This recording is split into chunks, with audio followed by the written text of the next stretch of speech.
आपने कहा कि हरियाणा में बड़ी बात थी कि भी कांग्रेस की हवा चल रही है, सरकार आपकी बनी। उसके बाद राहुल गांधी ने भी अभी जब रिसेंटली एक प्रेस कॉन्फ्रेंस की थी, एक पूरा उन्होंने किया था जिसमें उन्होंने ये बताया कि वोट चोरी हुई हरियाणा में, और एक ब्राजीलियन मॉडल की बात भी कही थी कि 10 बूथों में 22 जगह पर उसका नाम फीचर कर रहा था।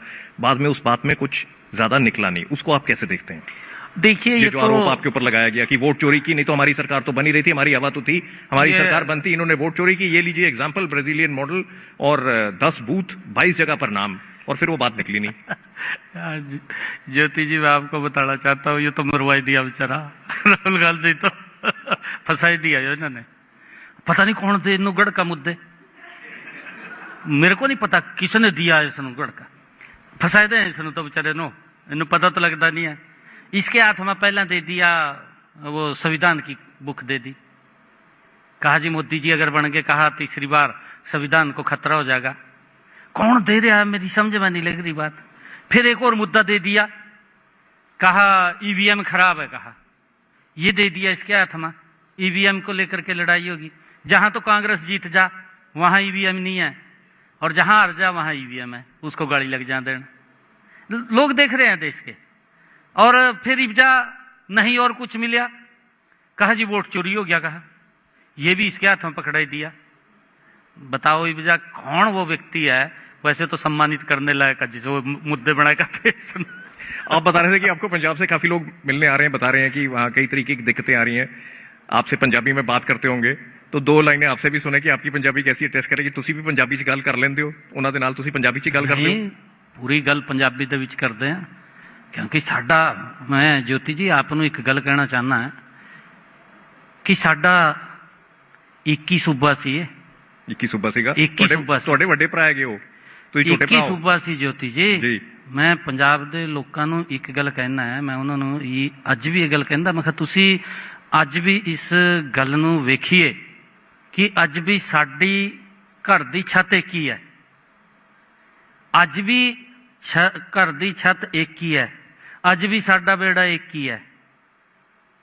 2 भरा हैं, अलग हो गए, की गल हुई? भरा ही है ना, 80 छोटे भरा हैं, बड़े भरा हैं। ये बड़े भरा ने मन बना लिता कि आने वाला समय वो भारतीय जनता पार्टी का होगा, नरेंद्र मोदी जी का। चलो थोड़ा पंजाबी का टेस्ट पास हो गया, थोड़ा पंजाबी का टेस्ट पास हो गया।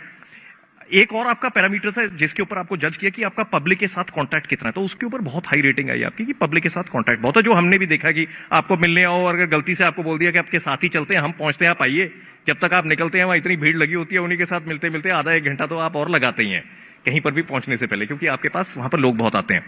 लेकिन जो आप रात के 11 बजे मीटिंग कर रहे हैं, 12 बजे मीटिंग कर रहे हैं, 1 बजे मीटिंग कर रहे हैं, डॉक्टर कहते हैं कि 8 घंटे सोना चाहिए कम से कम, 8 घंटे 9 घंटे। आप कितने घंटे सोते हैं और कैसे काम चलता है, एक बार आप लोगों को यह भी बताएं, क्योंकि ये एडवाइस बड़ी क्लियर है कि अगर आप किसी टॉप पोजीशन पर हैं, आपकी नींद पूरी होनी चाहिए। ये अलग से बताऊंगा आपको यहाँ मत पूछिए, अलग बताऊंगा आपको। ये तो आपने और भी ज्यादा क्यूरियोसिटी बढ़ा दी है। तो सैनी जी, एक चीज आपसे मैं पूछना चाहूंगा कि आपके पास गुड़गांव का इलाका है, फरीदाबाद का इलाका है, बहुत डेवलपमेंट है वहां पर, बिल्कुल एनसीआर रीजन के साथ साथ लगते हैं। लेकिन आपके पास महेंद्रगढ़ भी है, नू भी है, रेवाड़ी भी है, जहां पर बहुत बैकवर्डनेस अभी भी नजर आती है। अब आपके पास ये सबसे बड़ी चुनौती है कि आप ये जो हरियाणा की जो आप तरक्की और प्रगति की बात कर रहे हैं, इसको पूरे हरियाणा में आप कैसे इसको लागू करेंगे, उसके लिए क्या क्या करेंगे? बहुत टाइम से चुनौती चलती रही है।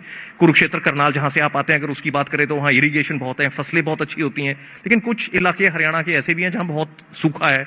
ये आपके सामने चैलेंज है, एक तरफ गुड़गांव, एक तरफ नू, एक तरफ करनाल, एक तरफ कुरुक्षेत्र, इन सब चीजों को आप लेकर साथ चल रहे हैं और सबकी तरक्की लेकर आप आगे जा रहे हैं। क्या चैलेंज यहां देखते हैं? नहीं, चैलेंज नहीं है, हम गति से काम कर रहे हैं। ज्योति जी, आज अगर आप लोग देखेंगे हरियाणा का ज्योग्राफिकल एरिया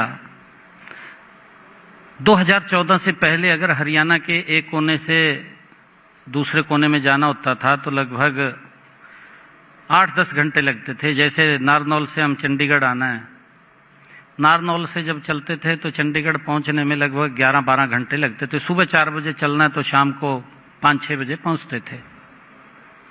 आज परिस्थिति बदली है, इन्हीं 11 वर्षों में बदल गई है, और परिस्थिति ऐसी बदली है कि अगर नारनौल से आप सुबह 6 बजे चलेंगे तो 9 बजे आप चंडीगढ़ पहुंच जाएंगे। ये बदलाव आया है।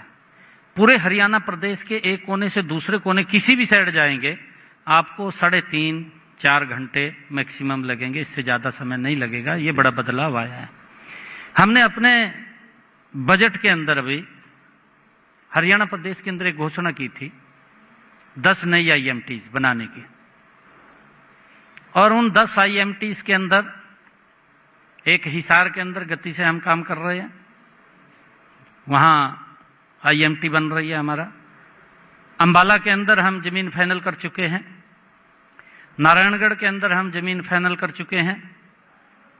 एक बड़ा लॉजिस्टिक हब जो आपने महेंद्रगढ़ की बात की है, वहाँ पर हम बड़ा लॉजिस्टिक हब बना है, जो ट्रेन अभी निकली है उसके वहाँ पर, और बड़ा वहाँ पर एक हम और भी उस साइड में करने जा रहे हैं। एक लैंड हमने वहाँ पर देखी थी, उस लैंड में थोड़ा सा दिक्कत आई। हमने किसानों को कहा भी आप महेंद्रगढ़ के अंदर कि आप ये ज़मीन हमें दे दें, ई भूमि पे लगा दें, हम एक्वायर तो नहीं करते, हम ई भूमि से परचेज करते हैं कि किसी को दिक्कत ना आए कोई भी। तो अब हम दूसरी जगह वहाँ देख रहे हैं, एक वहाँ भी बनेगा। अलग अलग 10 IMTs हमारे हरियाणा प्रदेश के अंदर बननी है। खरखौदा के अंदर आपके सामने है, डेवलप हो रही है, IMTs बन रही है, चल रहा है काम उसके ऊपर।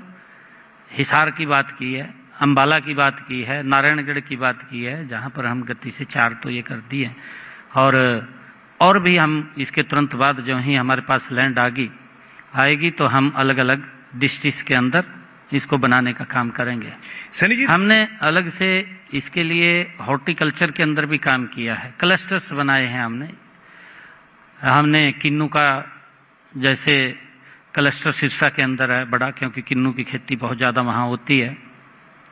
हमने एक स्ट्रॉबेरी का, हिसार के अंदर स्ट्रॉबेरी होती है, एक गुआवा का हमने तय किया है, एक लीची का तय किया है कि इस क्षेत्र के अंदर लीची होगी। इस तरफ भी हमारी सरकार काम कर रही है ताकि रोजगार भी खड़ा हो और लाभकारी भी हो, उसको लेकर के हमारी सरकार काम कर रही है। जी सनी जी, बड़े सारे क्वेश्चन आपके लिए तैयार किए हुए थे हमने, टाइम हमारा खत्म होता जा रहा, लेकिन 3 क्वेश्चन आपसे मैंने पूछने जाने से पहले। एक ये कि देश में 3 बहुत ही पावरफुल पोजीशन होती है। डिस्ट्रिक्ट में होती है DM, जिसको हरियाणा में हम DC कहते हैं, और उसके ऊपर CM। 3 बहुत ही ताकतवर पोजीशन होती हैं देश में, एग्जीक्यूटिव पावर जहां पर होती है।